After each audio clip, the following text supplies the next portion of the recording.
Agar yer birdaniga aylanishdan to'xtab qolsa, nima yuz beradi? Biz soatiga 1000 kilometrdan ham yuqori tezlikda sayyora yuzasi bo'ylab uchib ketamizmi? Okeanlar qit'alarni bosib ketadimi? Insoniyat bunday holatda hatto bir kun ham yashab qola oladimi? Bu savollar ilmiy fantastik filmga o'xshab eshitiladi, lekin buning ortida turgan fizika mutlaqo haqiqiy. Javob esa ko'pchilik tasavvur qilganidan ancha dahshatli. Yer aslida qanchalik tez aylanadi? Hozir siz joyingizda tinchgina o'tirib, bu videoni tomosha qilayotgan bo'lishingiz mumkin. Ammo aslida siz juda katta tezlikda harakatlanyapsiz. Ekvator chizig'i atrofida yer taxminan soatiga 1670 km tezlikda aylanadi. Bu ko'pchilik yo'lovchi samolyotlaridan ham tezroq, lekin biz buni umuman sezmaymiz. Nega? Chunki atrofimizdagi hamma narsa, yer yuzasi, okeanlar, havo qatlami, barchasi biz bilan birga bir xil tezlikda harakatlanadi. Aynan shu umumiy harakat bizga barqarorlik hissini beradi. Lekin bu barqarorlik bitta narsaga bog'liq: yerning to'xtovsiz aylanishiga. Endi savol: yer ilgari ham sekinlashganmi? Ha, yer allaqachon sekinlashmoqda. Faqat bu jarayon nihoyatda sekin kechadi. Bunga Oy bilan yer o'rtasidagi gravitatsion ta'sir sabab bo'ladi. Bu hodisa to'lqin ishqalanishi deb ataladi. Shu sababli yerning aylanishi har asrda taxminan 1,7 millisekundga sekinlashadi. Bu juda kichik raqamdek tuyuladi. Ammo 400 million yil avval yerda bir yil 365 kun emas, taxminan 400 kundan iborat bo'lgan. Olimlar buni qadimgi marjon qoldiqlari orqali aniqlashgan. Marjonlar daraxt halqalariga o'xshab har kuni kichik o'sish izlarini qoldirgan. Shu izlar orqali qadimda bir yilda nechta kun bo'lganini bilish mumkin. Demak, bu shunchaki taxmin emas. Bu yerning aylanishi vaqt o'tishi bilan o'zgarishni ko'rsatadigan haqiqiy fizik dalil. Oy asta-sekin yerning aylanish energiyasini o'ziga olayotgandek. Shu sababli Oy har yili yerdan taxminan 3,8 sm uzoqlashib bormoqda. Yer qotib qolgan, o'zgarmas jism emas. U doimo harakatda va o'zgarishda. Ammo endi eng qo'rqinchli savolga o'tamiz. Agar bu sekinlashish millionlab yillar davomida emas, bir lahzada sodir bo'lsa-chi? Agar yer birdan aylanishdan to'xtasa, yerga mahkam bog'lanmagan hamma narsa inersiya sababli oldingi harakatini davom ettiradi. Ekvator hududida bu shuni anglatadi: jismlar sharq tomonga soatiga 1670 km tezlikda uchishda davom etadi. Binolar poydevoridan uzilib ketadi. Mashinalar, daraxtlar, okeanlar hammasi bir yo'nalishda dahshatli kuch bilan siljiydi. Atmosfera ham birdan to'xtab qolmaydi. Havo qatlami sayyora atrofida tovushdan ham tez harakatlanishda davom etadi. Soatiga 1600 kilometrdan oshadigan shamollar yer yuzasini supurib tashlaydi. Bu oddiy bo'ron bo'lmaydi. Bu butun sayyorani qamrab olgan ulkan zarba to'lqini bo'ladi. Yer yuzidagi ko'pchilik inshootlar birinchi daqiqaning o'zidayoq vayron bo'ladi. Yer mukammal dumaloq shar emas. U aylangani sababli ekvator atrofida biroz bo'rtib chiqqan. Aylanish paytida markazdan qochma kuch suvlarni ekvator tomonga itarib turadi. Agar yer aylanishdan to'xtasa, bu kuch yo'qoladi. Shunda gravitatsiya ekvator atrofidagi suvlarni qutblar tomonga torta boshlaydi. Natijada okeanlar butunlay qayta taqsimlanadi. Suvlar shimoliy va janubiy qutb hududlari tomon siljiydi va ulkan maydonlarni suv bosadi. Ekvatorga yaqin joylarda esa okean suvlari kamayib, yangi quruqliklar ochilib qolishi mumkin.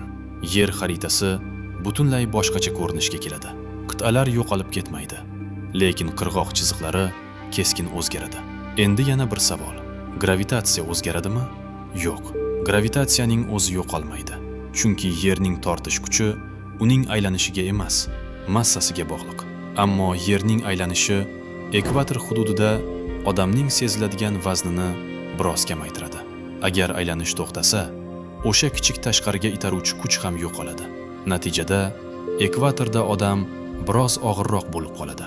Taxminan 0,3%. Bu odamni ezib yuboradigan daraja emas, lekin ilmiy asboblar bilan o'lchash mumkin bo'lgan farq. Kunduz va tun nima bo'ladi? Tasavvur qiling, Yer o'z o'qi atrofida aylanishdan to'xtadi, lekin Quyosh atrofida aylanishda davom etmoqda. Bunday holatda Yer uchun bir kun deyarli butun bir yilga teng bo'lib qoladi. Ya'ni sayyoraning bir qismida 6 oy davomida tinimsiz kunduz bo'ladi. Boshqa tomonida esa 6 oy davomida qorong'ilik hukm suradi. Doimiy quyosh nuri tushib turgan tomonda harorat nihoyatda oshib ketadi. Ba'zi joylarda yashash deyarli imkonsiz bo'lib qoladi. Qorong'i tomonda esa uzoq davom etgan tun sababli sovuq kuchayadi va hududlar muzlay boshlaydi. Atmosfera bu ikki keskin holatni muvozanatlashga urinadi.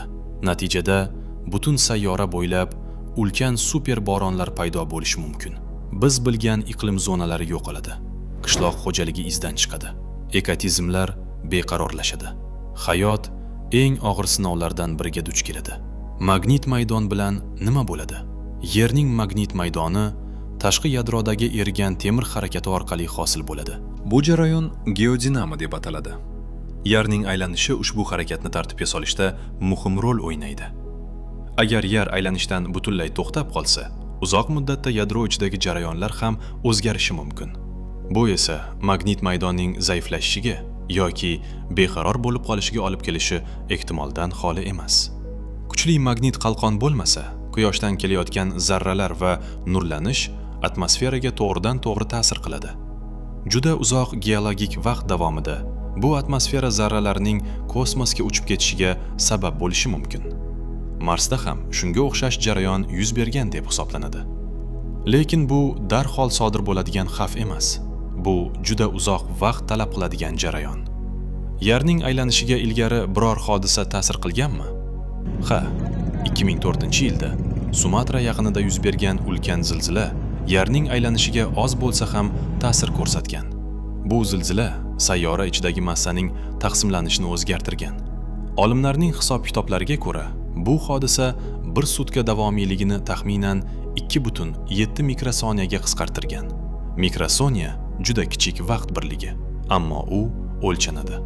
Bu shuni ko'rsatadiki, Yerning aylanishi mutlaqo o'zgarmas narsa emas. Katta miqyosdagi hodisalar unga ta'sir qilishi mumkin. Yer aylanishining yana bir mashhur isboti 1851-yilda ko'rsatilgan. Fransuz fizigi Leon Foucault Parijdagi pansionda ulkan mayatnikni osib qo'yadi. Mayatnik tebranib turganda, uning harakat yo'nalishi polga nisbatan sekin-asta burilgandek ko'rinadi. Lekin aslida mayatnik burilmayotgan edi. Yerning o'zi aylanayotgan edi. Bu sayyoramiz aylanishini ko'z bilan ko'rish mumkin bo'lgan ilk aniq tajribalardan biri bo'lgan. Demak, Yerning aylanishi sayyoramizdagi jarayonlarning asosiy omillaridan biri.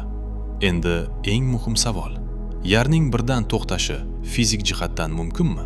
Amalda bu deyarli imkonsiz. Yer nihoyatda katta burchak momentiga ega. Uni bir lahzada to'xtatish uchun butun sayyora miqyosidagi to'qnashuvga teng energiya kerak bo'ladi. Masalan, Mars kattaligidagi osmon jismi Yerga urilgandek hodisa. Agar shunday to'qnashuv yuz bersa, yer aylanishining to'xtashi eng katta muammo bo'lmay qoladi. Chunki zarbaning o'ziyoq yer yuzasidagi hayotni deyarli butunlay yo'q qilishi mumkin. Agar yer birdan emas, asta-sekin sekinlashsa-chi?